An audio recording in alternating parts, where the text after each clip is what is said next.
it couldn't have happened at a better time. There was speculation of, okay, who's talking to Devers? Has anybody talked to Devers?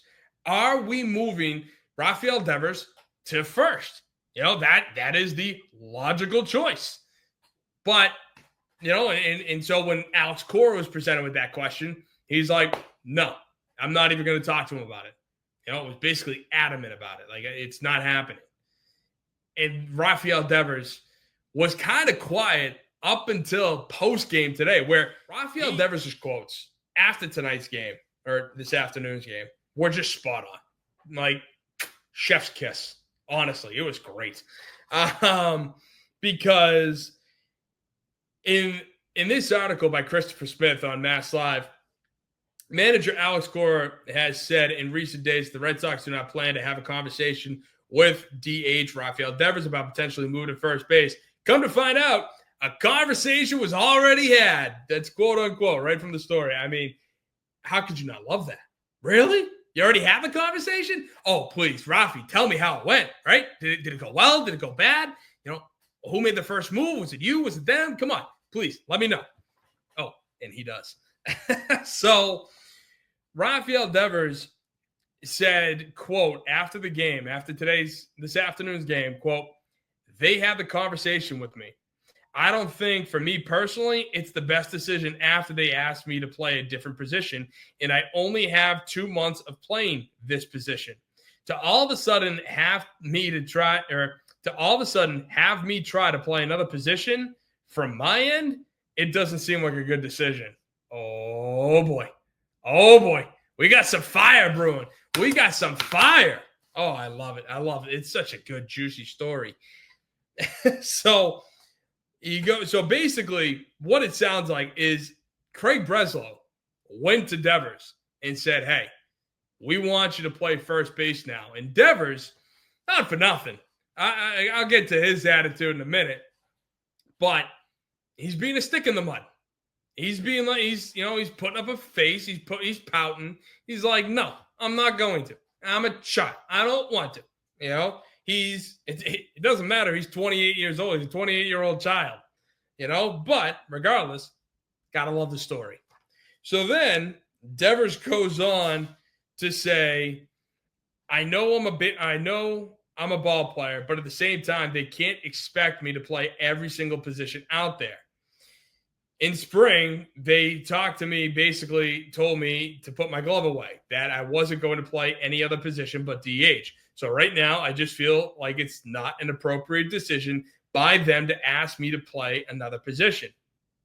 Now, that goes to a whole host of things. One of which being, I hate that. As not only a fan, but as just a baseball, as a baseball fan. Sure, let's go with that.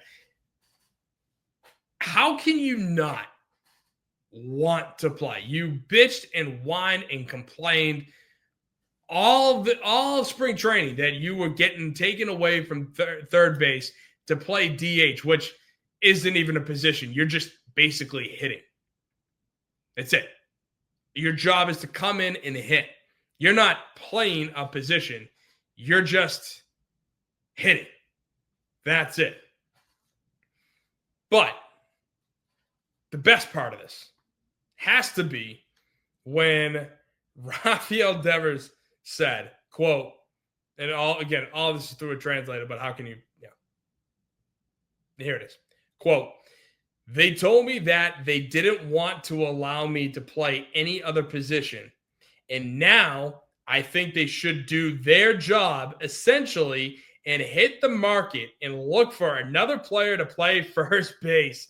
I'm not sure why they want me to be in between the way they have me now. Oh my God. Let's go.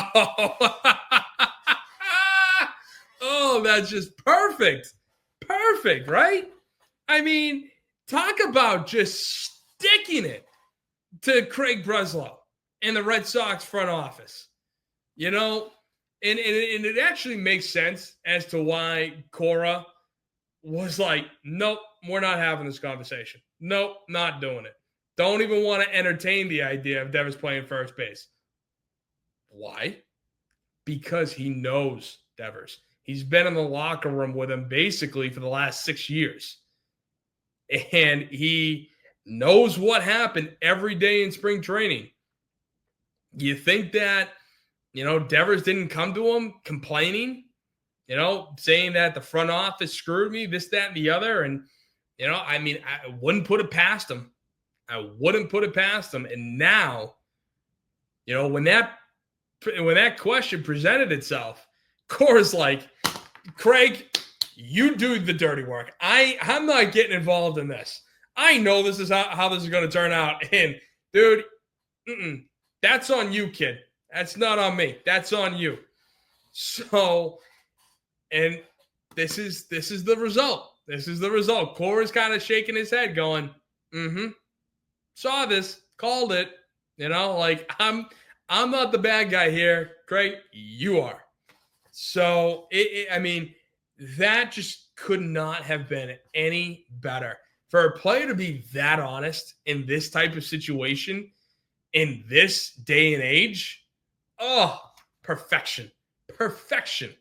Like at its finest, especially for what I do. Right? So, Devers, again, when asked if he's going to change his mind, said, quote, I don't think so. They told me I'm a little hard-headed. They already asked me to change once, and this time I don't think I can be as flexible. Asked, and then basically goes on to say that the Red Sox, don't stick true to their words, that they're liars, basically. And Devers goes on to question what Craig Breslow, how he does his job, saying, quote, I don't understand some of the decisions that the GM makes. Next thing you know, someone in the outfield gets hurt and they want me to play in the outfield. I think I know the kind of player I am. And yeah, that's just where I stand. Oh, wow. Wow. I mean, first of all, yeah, I do kind of love it from, and I understand, Devers' perspective, and I love it because Craig Breslow is kind of just, again, he's another analytical nerd. I think John Henry is only focused on hiring nerds, though I will say, for this offseason, I'm not blaming the front office. I'm not blaming Craig Breslow like I have blamed him and Bloom in previous seasons because he went out and did his job. He got Garrett Crochet. He was able to sign Alex Bregman. But when it comes to this,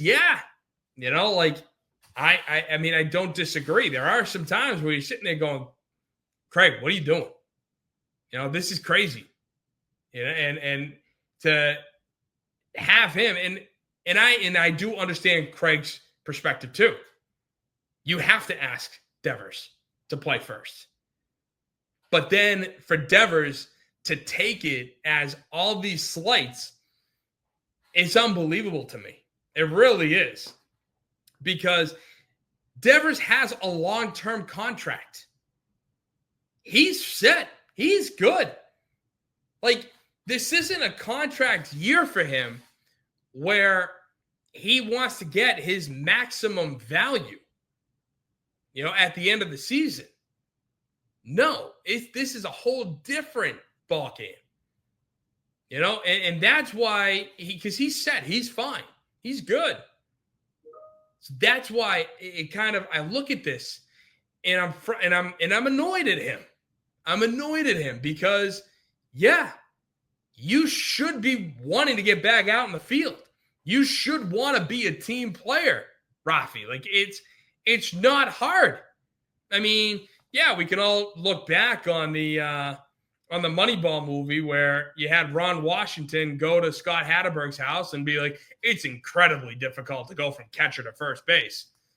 Yeah, but you had guys like Kevin Millar the other night on Nesson basically say, and this is before this came out, basically say, you got to do what's best for the team. He played a ton of different positions, but he figured it out. He was able to do it. So it's wild. And I do think Rafael Devers is acting like a 28-year-old child. You know, you're getting paid over $300 million for the entire life of this contract. What are you thinking? Suck it up. Don't forget, you're the employee of the Boston Red Sox. You know, like I feel like a lot of the athletes nowadays kind of forget that they are the employee. You know, it's not their business. I mean, to some degree, but it's not their business and they can do whatever they want. No, they're the employee of the team that pays them. Right? And so something like this, yeah, it is absolutely childish. And it's funny to me that he, you know, and like I said, I also give Devers credit for it, you know, that he is throwing it out there being like, no, I don't want it. I don't want it. You do it. You do it if you're so good at it. You know, like that's what I sit back and I laugh at. That Devers is just so hell-bent on sticking it to ownership after they went out and signed a better defensive third baseman. As overall and as a hitter, no. But Bregman, yeah, is better than Devers at playing third base. So it only makes sense. It's wild. You know, because the Red Sox are caught between a rock and a hard place. Like, who are they going to go after? Who are they going to get? You know, and if they have to go on and get somebody, one, how good is he? And two, are you going to have to give up any prospects? You know, the whole point of the last, half decade was to build up the prospect pool. Now it's been, now it's where we should be at the point of taking those prospects, bringing them to the big leagues, and going after winning championships or attempting to win championships. You know, like it shouldn't be hard, but this Red Sox team just can't get out of their own way. Whether it's this, that, or the other. You know, there's always something with this team. Always something.